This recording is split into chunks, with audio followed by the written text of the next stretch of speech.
అందరికీ నమస్కారం. పవన్ కళ్యాణ్ గారు ఏది మాట్లాడుతారో ఆయనకే తెలియదు. ఆయన ఏంటంటే విషయం ఏముండదు మాట్లాడే దాంట్లో, ఊరికి ఏదో ఆ ధర్మము ఈ ధర్మము కులం మతం మధ్య గొడవలు అంటాడు.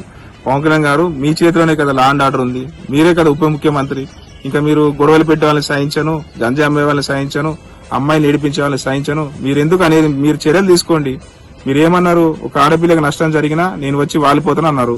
మీ గవర్నమెంట్ లో తీయండి, క్రైమ్ రికార్డ్స్ తీయండి, ఎన్ని అత్యాచారాలు జరిగినాయి. మరి మీరు వచ్చి ఎక్కడ వాలారు? గంజాయిని ఒక 24 గంటల్లో అణిచివేస్తాను అన్నారు కదా మీరు. నిన్న మొన్న కూడా ఆదినారాయణ రెడ్డి కొడుకు దగ్గర పట్టుబడింది కదా గంజాయి.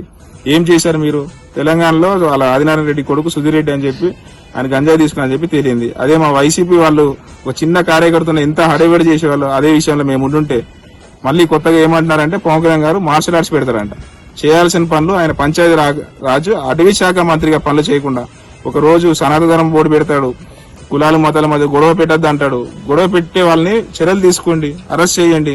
మిమ్మల్ని ఎవరు వద్దన్నారు? మా వైసీపీ మీద నిందలు వేస్తూ వైసీపీ వాళ్ళు రౌడీలు గూండాలు దౌర్జన్యం అని చెప్పి బూతులు చూపుతున్నారని చెప్పి ఎంతకాలం మీరు కాలయాపన చేయగలరు?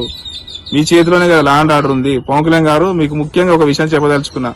మీరు అధికారంలోకి వచ్చి 19 నెలలు అయిపోయింది.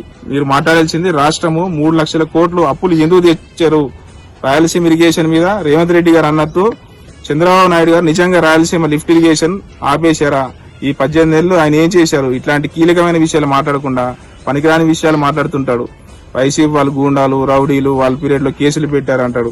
మీరు పెట్టలేదా కేసులు? మీరేం తక్కువ కేసులు పెడుతున్నారా?